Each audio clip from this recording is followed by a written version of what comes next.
자, 또 하나의 수학은 동양의 수학인데, 여기서 동양은 우리 동아시아를 얘기하는 게 아니라 인도와 이슬람을 얘기합니다. 인도와 이슬람의 수학은 굉장히 실용적인 목적으로 개발됐고요. 대수학이라는 건데 더하기 빼기 곱하기 나누기 하는 거예요. 그러다가 인도에서 0이 발견되고요. 0을 발견해내죠. 그리고 미지수 X를 이용한 방정식도 만들어내요. 우리가 그 분야를 대수학이라고 합니다. 이 두 개의 수학을 하나로 융합시킬 수단이 필요한데 동서의 융합이자 수학의 융합입니다. 그러기 위해서 필요한 것은 도형을 숫자로 쓰면 돼요. 그것이 바로 좌표계죠. 그래서 도형을 점의 집합으로 나타낼 수가 있고요. x와 y로 된 점의 집합을 수학에서는 함수라고 부르죠. 그래서 함수가 굉장히 중요한 융합적인 개념이고, 이제부터 사람들은 두 직선의 교점을 구하기 위해서 직선을 그릴 필요도 없어요. 직선의 방정식 두 개를 쓰고 연립해서 근을 구하면 되죠. 이제 새로운 세상이 열린 겁니다. 공간상의 도형이 숫자가 된 거고요. 곧 물리학자들이 이 공간상의 도형을 쓴 수식을 운동을 기술할 때 사용할 거고, 그 수식을 구하면 문제를 다 풀었다고 주장할 거고요. 그 수식을 주는 미분 방정식을 찾으면 그 법칙이라고 부를 거예요. 이게 없으면 물리학이 없습니다. 그래서 데카르트는 근대의 철학뿐만 아니라 근대의 과학이자 근대의 수학을 열었던 위대한 수학자죠. 이자 철학자죠. 자, 이제 이걸 가지고 제가 물리학으로 갈게요. 이제 물리학으로 갈 단계가 됐어요. 물리학의 핵심 철학을 보여드릴 텐데 이거입니다. 이걸 보시고서 아련한 추억이 떠오르시는 분들은 이제 저랑 비슷한 연배고요. 요즘 학생들은 이거 보면은 이거 그 전설에 나온다는 그 게임이군요. 이거 스타크래프트죠. 전설 속에 나오는 게임입니다. 화석에서 발견되는 거죠. 자, 게임을 밤새 해보셨나요, 혹시? 안 하신다고요, 이런 거? 게임을 밤새 하는 자녀를 보신 적 있죠? 막 속이 터지잖아요, 보고 있으면. 자, 게임을 밤새 해보면은 놀라운 경험을 하게 되는데, 해본 사람만 알아요. 게임과 내가 한 몸이 되는 무라일체의 경지에 도달하게 돼요. 그래서 게임 속에서 폭탄 날라오면 막 피하고 그럽니다. 진짜인 거로 착각을, 이게 진짜일 리가 없잖아요. 아무리 봐도 이런 괴상한 괴물들이 실제할 리가 없으니까 가상의 세계에 임에 틀림없지만 이게 진짜 존재한다고 인간은 착각을 하는데, 왜냐하면은 나름대로의 규칙에 따라서 움직이는 하나의 어떤 완결된 세상으로 보여서 그래요. 하나의 우주인 것처럼 보이는 거죠. 근데 사실 이거는 뭐 신이 만든 게 아니잖아요. 이거 인간이 만든 겁니다. 프로그래머가 만든 거죠. 월급 받고 만든 거죠. 그러니까 아주 어려운 일이 아니란 뜻인데, 자, 이렇게 하나의 세상을 만들 때 뭐가 필요한지 생각을 해보세요. 여기 일단 수많은 것들이 보이시죠? 이거를 게임 전문 용어로 유닛이라 그래요. 유닛. 많은 유닛들이 있죠. 그다음 유닛들이 지금은 정지 화면으로 보여드리고 있지만 움직여야 될 텐데 어떻게 움직이게 할까요? 이제 우리는 데카르트가 필요합니다. 각 유닛들의 위치를 x, y 두 개의 숫자, 좌표로 나타내고 그 숫자가 바뀌는 것이 물체의 움직임이 되는 거죠. 숫자의 바뀜이 우리가 보기에 그럴듯하게 된다면은 그거는 가상의 세계가 되는 겁니다. 자, 숫자로 된 게 되게 중요한데, 숫자가 되면 뭐든지 숫자가 되는 순간 컴퓨터가 그걸 처리할 수 있어요. 컴퓨터라는 말은 컴퓨트라는 동사에서 온 거예요. 컴퓨트라는 동사는 계산하다는 뜻입니다. 그러니까 계산기죠. 그러니까 계산할 수 있는 건, 숫자로 쓸 수 있는 건 다 컴퓨터가 할 수 있어요. 자, 이거는 가상의 세계, 컴퓨터 게임을 얘기하고 있지만 여러분들은 실제 존재하는 사람들이잖아요. 여기 다 실제하는 겁니다. 하지만 곰곰이 생각해 보세요. 이 실제하는 이 세상이 저 게임과 얼마나 다를까요? 여기도 유닛이죠? 이런 거 다 유닛이에요. 다 유닛입니다. 여기도 다 위치를 기술할 수 있죠? X, Y, Z 좌표로 기술할 수 있어요. 움직인다는 얘기는 좌표가 바뀌는 거죠. 숫자들이. 그런 식으로 우주에 존재하는 모든 것, 제가 그냥 것이라고 할게요. 모든 것들의 위치를 전부 다 우리가 숫자로 바꿨다고 합시다. 그 모든 숫자를 컴퓨터에 다 집어넣었어요. 그 다음 그 컴퓨터가 굴러가죠. 그러면 이 컴퓨터 안의 세상과 이 우주가 얼마나 다를까요? 뭐 똑같지는 않겠지만 상당히 유사하지 않을까요? 라고 생각하시면 여러분이 물리학자들의 사고방식에 좀 더 다가오신 거예요. 물론 다를 겁니다. 다른 것만큼 또 뭔가 찾아내서 또 숫자로 바꾸고 또 집어넣죠. 이 짓을 계속하는 겁니다. 같아질 때까지. 그게 물리학자들이 하는 짓이죠. 우리가 알아야 될 모든 것은 위치를 시간의 함수로 아는 겁니다. 그래서 여러분이 고등학교 물리 시간에 이걸 구하려고 그 고생을 한 거예요. 그다음에 중고등학교 수학 전체가 이걸 가리키는 거죠. 함수를 구하는 겁니다.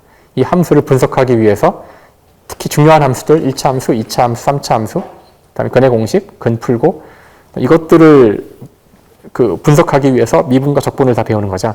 그 모든 수학 전체가 다 이걸 우리에게 쓰는 방법을 가르쳐주는 거예요. 이게 세상을 보는 방법이기 때문에 그렇죠. 물리가. 그래서 이 우주가 굴러가는 법칙은 게임으로 얘기하면 알고리즘인데요. 제가 여기 써놨는데 일정한 속도로 움직이는 것은 자연스러운 운동이다. 이 한 줄로 기술된다는 겁니다. 이 한 줄이 우주를 기술하는 단 하나의 법칙이에요. 우선 여기서 굉장히 이상한 표현이 나오는데 비과학적인 표현이죠. 자연스러운. 이게 무슨 말이죠? 자, 자연스럽다는 말이 무슨 뜻이냐면은 여러분이 뭔가 일정한 속도로 움직이는 물체를 보면 아, 자연스럽다 하고 그냥 가시면 된다는 얘기예요. 뭐 질문을 하거나 쳐다보고 있을 필요 없어요. 그냥 아, 자연스럽구나 하시면 돼요. 하지만 속도가 일정하지 않으면 이상한데? 그러시면 돼요. 실제 2500년 전 아리스토텔레스는 정지한 것은 자연스러운 운동이다라고 이야기했죠. 자, 왜 자연스러운 것이 중요하냐면은 2500년 전에는 정지한 게 자연스러웠기 때문에 일정한 속도로 움직이면 왜 그러지? 그 의문을 가져야 돼요. 그래서 하늘을 보면 달이 계속 움직입니다. 태양도 움직이죠. 중세 시대에 그것에 대한 답은 이런 거예요. 천사가 뒤에서 밀어줘야 됩니다. 즉 무엇이 자연스러운지가 그 이후의 법칙을 결정을 하게 돼요. 이제 우리의 과학 체계에서는 자, 일정한 속도로 움직이는 것이 자연스럽다는 것은 갈릴레오가 한 이야기고요. 이걸 제 운동 제1법칙이라고 합니다.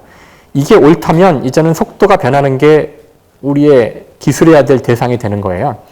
근데 다시 한번 얘기할게요. 이게 과연 말이 될까요? 지금 여러분이 제가 지금 물통을 밀었을 때 보신 저 운동, 이것이 자연스럽지 않은 이유는 제가 지금 한 질문이 굉장히 스케일이 큰 거라 그래요. 이 우주에서 가장 자연스러운 운동이 무엇일까? 이런 질문을 제가 한 건데 우리 인생으로 비유하자면 이런 질문을 한 거죠. 내 인생에서 가장 중요한 것이 무엇일까? 이런 질문을 하신 거예요. 자, 이런 질문에 대한 답을 이제 풀려고 한 달치 식량을 어깨에 짊어지고 동굴로 들어가셨어요. 앉아서 막 생각을 합니다. 생각을 하려고 그러는데 아, 맞다. 오늘 저녁 때 친구랑 술 먹기로 했는데 나가야 되나? 이러면 안 됩니다. 이러면. 그쵸? 이런 중요한 문제를 푸는데 뭐 그런 술 먹는 일 따위 아, 올여름엔 어디 여행 가야 되는데 안 됩니다. 이런 거. 무슨 말인고 하니 중요하지 않은 걸 자꾸 생각하시면 안 돼요. 중요한 문제를 푸는데. 자, 여기서 제가 우주에서 가장 자연스러운 운동이 뭔지를 보려고 실험을 하는데 여기 중요하지 않은 게 있어요. 방해하는 게 있다고요. 그게 뭘까요? 중력. 또 뭐가 있죠? 바닥이 있잖아요.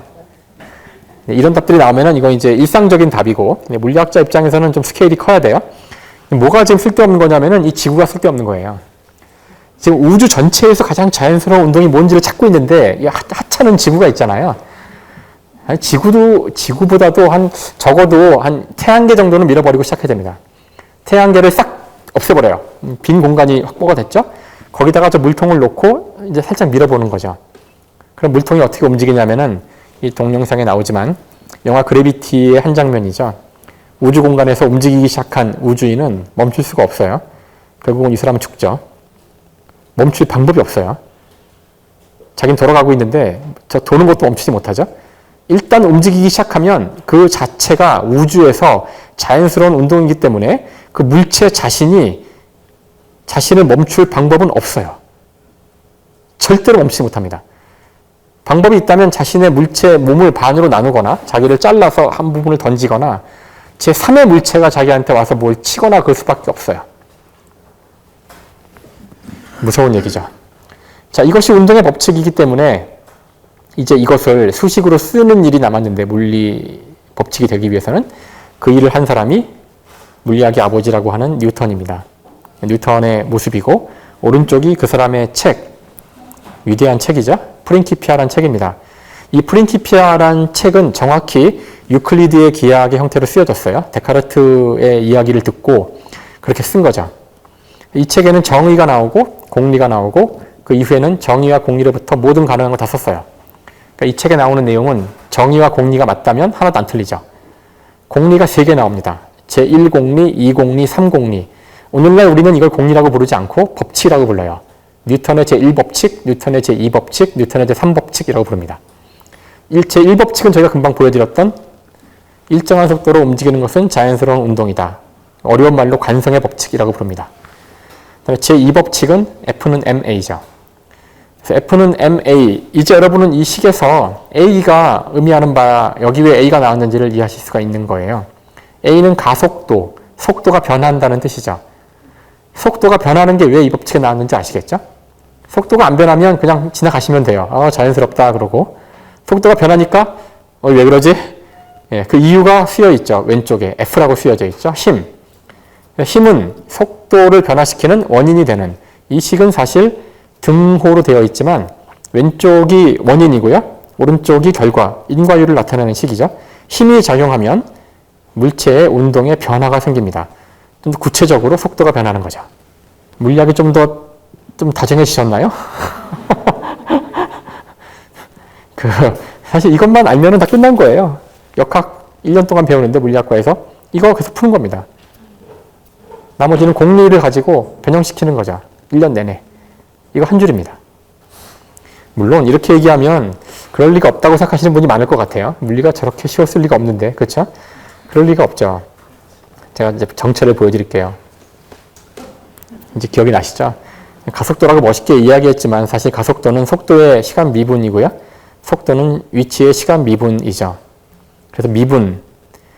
갈릴레오가 이야기했던 우리는 우주의 언어를 모르기 때문에 우주를 이해 못한다고 했을 때 그 우주의 언어가 바로 미분이었던 겁니다. 그렇죠? 그래서 우주의 법칙은 미분으로 쓰여 있고요. 우리에게 필요한 것은 X죠. 제가 몇 번이나 강조했지만 물체가 어디 있는지를 알아야 돼요. 제 손이 여기 있는데 제가 손을 일로 움직이고 싶어요. 그러면 이 손에 데카르트 방식으로 얘기하자면 새로운 좌표를 줘야 돼요. 좌표를 줘야 갈 거 아니에요. 빨리 주세요, 좌표. 좌표를 줘야 갑니다. X를 구해야 되죠. 미분 방정식으로부터 X를 구하는 방법은 미분의 역과정이라 적분이라고 부릅니다. 우주는 그 법칙이 미분이라는 언어로 쓰여 있고 우주가 굴러간다는 얘기는 적분한다는 얘기죠. 그래서 우리가 고등학교 때 미적분을 배우는 겁니다. 여러분 괴롭히려고 가르치는 것도 아니고 수능 시험 볼 때 줄 세우려고 하는 것도 아니고 우주의 언어가 미분과 적분인 거죠. 자, 마지막으로 할 이야기는 제가 지금까지 우주의 운동에 대해서 이야기를 했어요. 우주의 법칙에 대해서. 게임을 비유를 들었잖아요. 근데 게임에서 유닛이 나왔는데 실제 게임의 유닛은 스크린상의 픽셀이에요. 존재하지 않는 거죠. 하지만 우리가 사는 이 세상에서의 유닛은 이런 것들이 유닛인데 이것들은 무언가로 되어 있죠. 이 무언가가 무엇일까라는 질문이 남은 겁니다. 즉 만물의 근원이 무엇일까라는 질문이죠. 오늘날 이것에 대한 답은 20세기 초 이제 물리학자, 화학자들이 알아냈는데 만물은 원자로 되어 있습니다. 물론 원자는 더 쪼개어지는 부분을 갖고 있지만 편의상 오늘은 제가 원자까지만 이야기를 할게요. 만물은 원자로 되어 있는데 여러분 손도 원자로 되어 있죠? 근데 여러분이 아무리 봐도 원자가 보이나요? 안 보이죠? 자, 다시 점묘법의 그림인데 확대를 해보면 점에서 끝납니다. 하지만 그 점도 확대할 수가 있다는 거고요. 점을 확대해보면 원자까지 가게 된다는 거죠. 하지만 원자는 눈에 보이지 않아요. 왜 안 보일까요? 원자가 왜 안 보일까요? 너무 작으니까 안 보이는 거죠. 얼마나 작을까요? 이거 중학교 교과서에 나옵니다. 중학교 2학년 교과서에 나오죠? 10의 마이너스 10승이라고 나와요. 느낌이 안 오시죠? 10의 마이너스 10승 미터 혹은 10억 분의 1 미터. 작은 것 같긴 한데 별로 느낌이 오진 않죠? 자, 500원짜리 동전도 원자로 돼 있어요. 근데 원자가 안 보입니다. 지구도 원자로 돼 있어요. 근데 원자가 안 보입니다. 자, 지구가 이렇게 한 소나기에 들어갈 정도로 보이려면은 엄청나게 멀리 올라가야 돼요. 하늘로. 그렇죠? 지구가 내 주먹 크기로 보이는 이 상황에서 지금 지도를 보니까 화면을 보시면 여기 지금 남아메리카 브라질이 보이네요. 아마존이 보이는데 한국인 관광객이 여기 여행하다가 땅바닥에 동전을 떨어뜨렸다고 상상을 해봅시다. 자, 지금 이 위치, 여기 인공위성인데 여기서 지금 땅바닥을 보면 저 동전이 보일까요? 맨눈으로 보일까요, 저게? 저게 보이시는 분은 바로 나사에 취업하시면 돼요. 나사에서 좋아할 거예요. 눈이 망원경이니까. 물론 병원 가보라 그러겠죠. 자, 여기서 지구 표면, 땅에 있는 500원짜리 동전이 보이시는 분은 500원짜리 동전에서 원자가 보입니다. 원자의 반지름과 동전의 반지름의 비가 1억 대 1쯤 되는데 그거랑 동전의 반지름과 지구 반지름의 비가 같아요. 그래서 안 보입니다.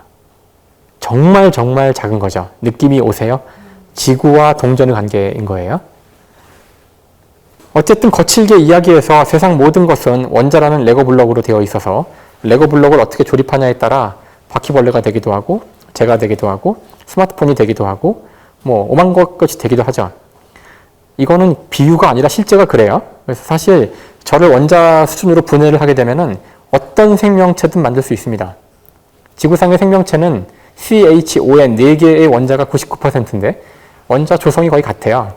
그래서 저나 지렁이나 무슨 박테리아나 무슨 유글레나나 이상한 파리나 다 똑같아요. 그래서 크기만 다른 거지 원자 수준으로 가면은 원자의 조성은 거의 같습니다. 태양은 무엇으로 되어 있을까요? 무언가 불타고 있는데 뭐가 불타고 있죠? 수소죠, 수소. 수소라는 원자로 되어 있어요. 하지만 수소는 물도 수소로 되어 있죠. H2O. 그렇죠? 그래서 바닷물도 수소가 있고요. 태양에도 수소가 있고 우리 몸도 60% 이상이 물이에요. 여러분 몸도 수소가 있습니다. 여러분 몸의 수소와 바닷물의 수소와 태양의 수소는 다 똑같은 거죠. 이거 놀라운 사실일 수도 있어요. 20세기 과학이 알아낸 가장 위대한 사실이에요. 그 전까지는 사람들이 이런 죽어있는 물질을 이루는 기본 단위와 생명체의 단위와 천상의 세상과의 물질의 단위는 다 다른 줄 알았거든요. 다 똑같습니다. 그러니까 우리는 별에서 왔고 땅에서 왔고 땅으로 돌아가는 거죠. 지구가 부서지면 다시 별로 돌아가고요. 자, 이런 놀라운 사실을 원래 그 먼 옛날 벌써 철학자들이 알아낸 건 아니고 생각을 했죠. 그래서 우리가 이 당시 고대 그리스 시대의 철학자들의 이런 과학적 내용들을 과학이라고 부르진 않아요. 다시 이야기하지만 실험적 증거는 없거든요. 오늘날 과학자들은 그 증거를 갖고 있어요. 이들은 증거가 없이 생각으로만 했는데, 그러니까 사변에 가까운 건데요. 데모크리투스라는 철학자가 이 세상이 원자로 되어 있다는 이야기를 한 사람입니다. 그래서 이 우주는 텅 비어있는 진공, 무의 세상에 원자라는 아주 작고 쪼개어지지 않고 부분이 없는 하지만 영원 불멸하는 입자들로 되어 있는데 이것들이 끊임없이 서로 만나서 붙었다가 떨어졌다 하는 것이 이 우주의 모든 모습이라는 거예요. 그런 주장을 합니다. 자, 그런데 인간이 여기서 이상한 행동을 하죠. 원자들이 이렇게 모였어요. 어떤 패턴을 이루고 있어요. 형상을 이루고 있죠. 그 형상을 보고서 아버지 하고 얘기하는 거예요. 원자의 모임에 불과한데 여기 어떤 또 원자들의 모임이 있어요. 이 원자들이 막 이렇게 움직입니다. 그걸 보고서 야, 저건 정말 기분 나쁘다. 왜 저러지? 이런 이상한 얘기를 한다는 거예요. 하지만 이건 인간의 그냥 이야기일 뿐 원자 입장에서는 그냥 아무 의미 없이 의도도 없이 목적도 없이 그냥 붙었다 떨어졌다 할 뿐 거기에 의미를 부여하는 건 인간의 어떤 상상이라고 주장을 하는 건데 굉장히 위험한 철학이겠죠? 이런 거를 주장하고 살아남을 리가 없죠. 고대 그리스에서 바로 신을 부정하는 거니까 이 철학은 철저하게 말살되는 철학이 됩니다. 남지 않아요, 거의. 어쨌든 이 데모크리투스의 철학을 듣고서 에피쿠로스라는 철학자죠. 에피쿠로스가 아하, 저 정말 재밌는 철학인데 저것이 맞다면 우리 인간은 어떻게 살아야 될까 고민을 했고요. 에피쿠로스의 철학은 교과서에 나오죠. 4글자로 정리돼서 나옵니다. 쾌락주의라 그러죠. 쾌락주의. 상상하실 수 있지만 아니 이 세상에 어떤 의도도 없다면 어떻게 살아야 될까요? 그냥 즐겁게 살자는 거예요. 그냥 쾌락을 즐기면서 살자. 물론 에피쿠로스는 바보가 아니라서 여러분 모두가 각자가 쾌락을 자기 마음대로 즐기려고 하는 순간 아마 이 사회는 붕괴할 거예요. 그러니까 단서를 답니다. 본인이 통제할 수 있어야 되고요. 남한테 해를 줘서 안 되고요. 그래서 이 사람이 추천하는 쾌락은 이런 거죠. 뭐 책을 보거나 잔디를 가꾸거나 뭐 이런 쾌락을, 뭐 노래를 부르거나 이런 쾌락을 추천을 하죠. 어쨌든 이들의 철학은 과학은 아니지만 원자를 가정하고서 세상을 이해하려고 노력했던 사람들인데, 뭐 놀랍게도 이들의 결론이 우리랑 같아요. 과정은 다르겠지만. 그래서 오늘날 우리가 과학자들이 이해하고 있는 세상의 모습이 이들의 생각과 다르지 않기 때문에 인간에 대한 함의도 크게 다르지 않다는 것이 문제라면 문제인 거죠. 즉 인간에겐 의미가 필요한데 이들이 기술하는, 과학자들이 알아낸 원자로 된 세상에서는 의미라는 것이 딱히 없는 것처럼 보인다는 거예요. 근데 과연 인간이 의미 없이 살 수 있을까요? 그 유발 하라리가 쓴 책 사피엔스를 보시면 인간의 중요한 특징 가운데 하나로 존재하지도 않는 상상을 믿는 능력이라는 말이 나옵니다. 자, 이것이 무슨 뜻이냐면은 제가 보통 이렇게 비유를 들려드리는데요.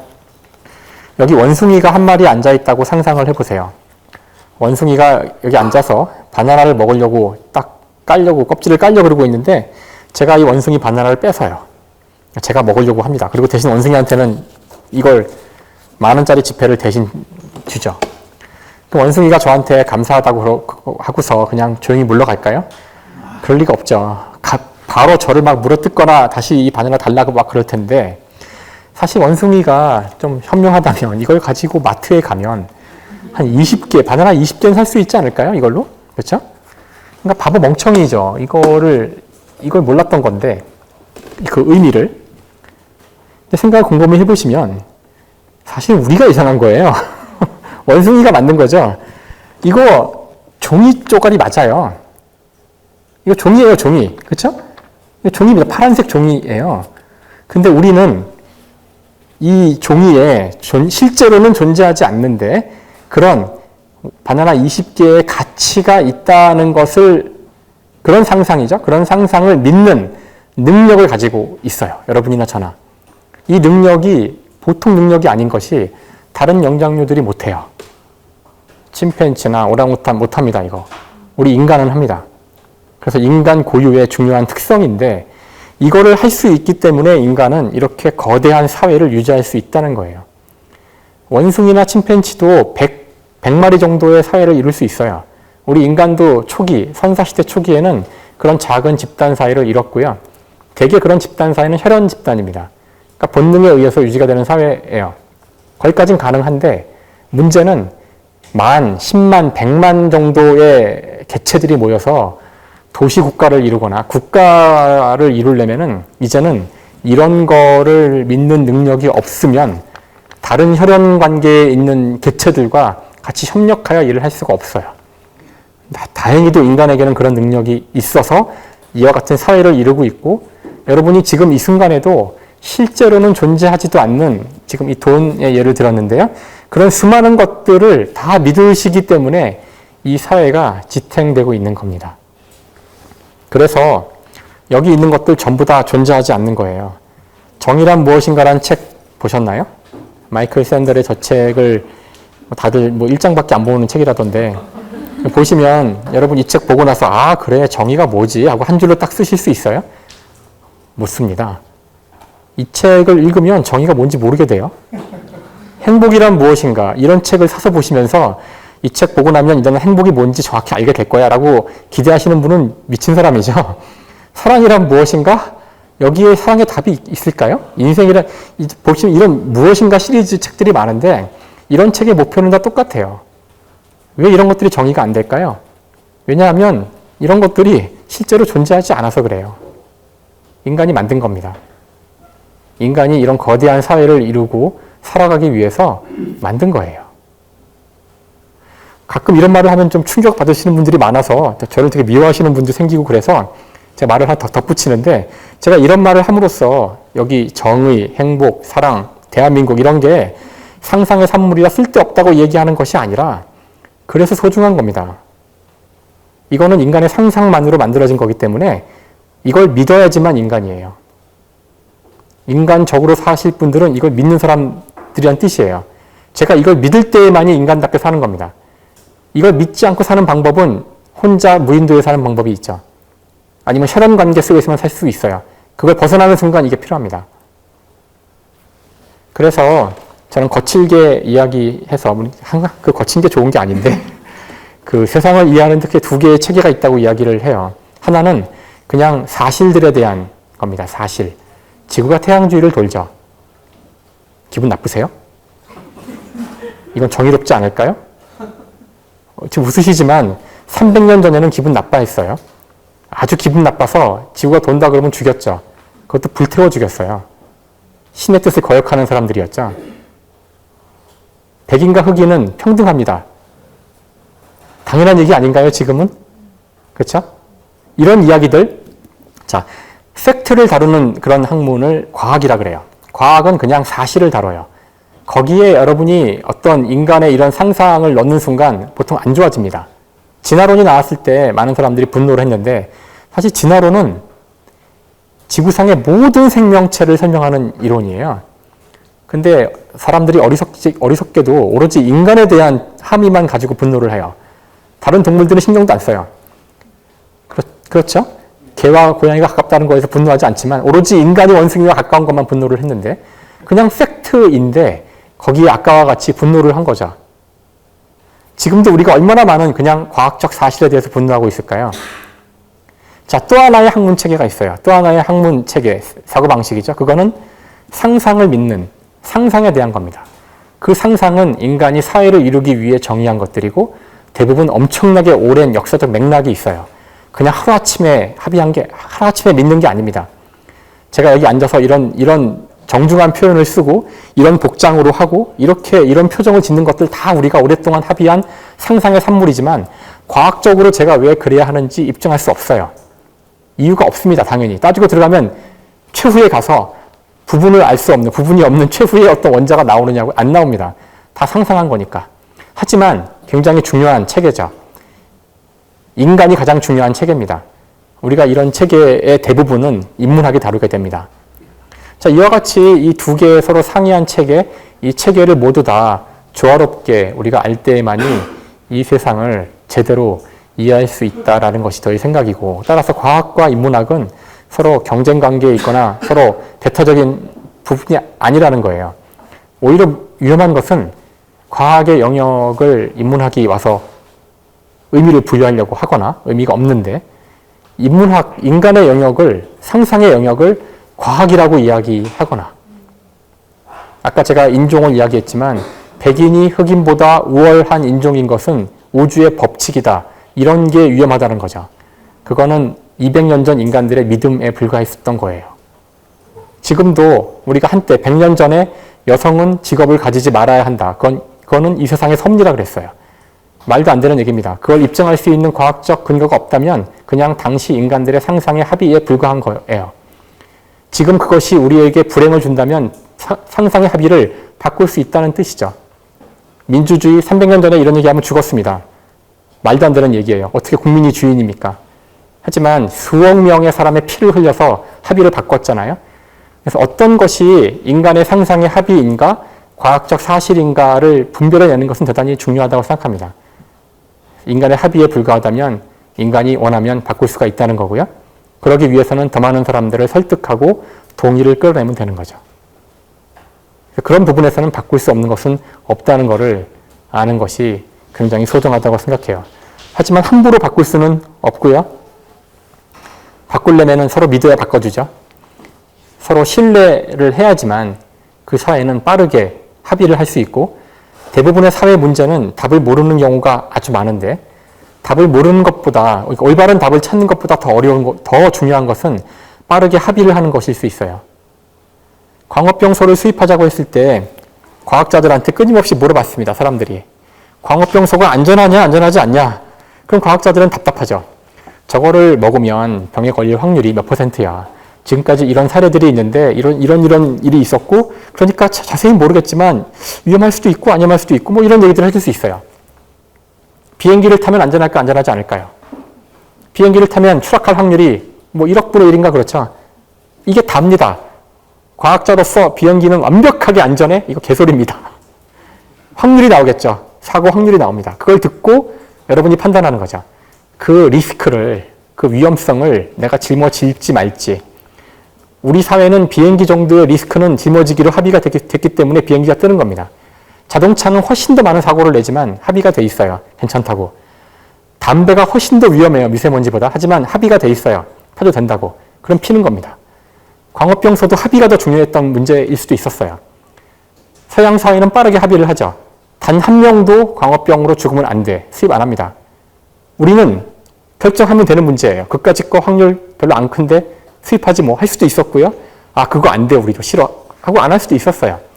근데 문제는 끊임없이 안전하다는 것이 법칙이다. 안전하지 않은 것이 법칙이다. 내가 과학이고 넌 틀렸고 싸우고 합의 못하는 것이 사실 더 위험한 겁니다. 누구도 답을 모르는 경우가 많아요. 더 중요한 것은 우리가 서로를 믿고 신뢰할 때만이 합의를 이룰 수 있고 합의를 이루지 못하는 사회는 아까 제가 예를 들었듯이 부족국가, 혈연 단위국의 이상의 사회를 형성할 수가 없어요. 그 단위로 다 쪼개집니다. 우리 인간이 했던 가장 위대한 일인데 혈연을 뛰어넘어서 서로 협력하여 사는 사회를 구축한 것이 우리 인간의 특징인데 그거를 떠받치는 것은 바로 신뢰에 기반을 둔 합의, 상상을 믿는 겁니다. 그래서 아마 지금 우리 사회가 여러 가지 많은 도전을 받고 있는데 그 도전을 받는 이유 중에 하나도 우리가 주위 사람들을, 우리 사회의 구성원들을 신뢰하지 못하게 된 것이 가장 큰 문제 중에 하나가 아닐까. 신뢰가 없는 사회는 붕괴가 되고 우리 호모사피엔스가 가진 가장 중요한 능력을 발휘할 수 없게 만들어 주죠. 그래서 본인이 만약에 무언가를 바꾸고 싶다면 바꿀 수 있어요. 하지만 그러기 위해서는 다른 사람들에게 먼저 신뢰를 받는 행동을 하고 그걸 통해서 다른 사람의 의견을 설득을 해서 자기 편으로 만드는 작업을 해서 바꿔 나가야 됩니다. 자기 생각이 법칙이라고 주장하는 순간 굉장히 위험한 상황에 빠진다는 거죠. 자, 마지막 문장인데요. 우리 인간은 자신이 만든 상상의 체계 속에서 실제로 그것이 무엇인지 아무도 모르는 행복이라는 상상을 누리며 과학이 밝혀낸 바에 따르면 이 우주에 적어도 인간이 생각하는 의미는 아무리 찾아봐도 아직까지는 없는 것 같아요. 아직까지는 그렇습니다. 하지만 이 아무 의미도 없는 이 우주를 놀랍게도 행복하게 살 수 있습니다. 우리 인간은. 이와 같이 전혀 모순되는 것 같은 이 두 가지를 조화롭게 공존시킬 수 있는 그 특성이 우리 호모사피엔스라는 종의 특징이라는 것, 그리고 그것을 구현하고 있을 때 우리는 그 개체를 인간이라고 부른다는 것. 그래서 저는 물리학자지만 때로는 이 우주보다도 인간이 더 경이롭다고 생각합니다. 감사합니다.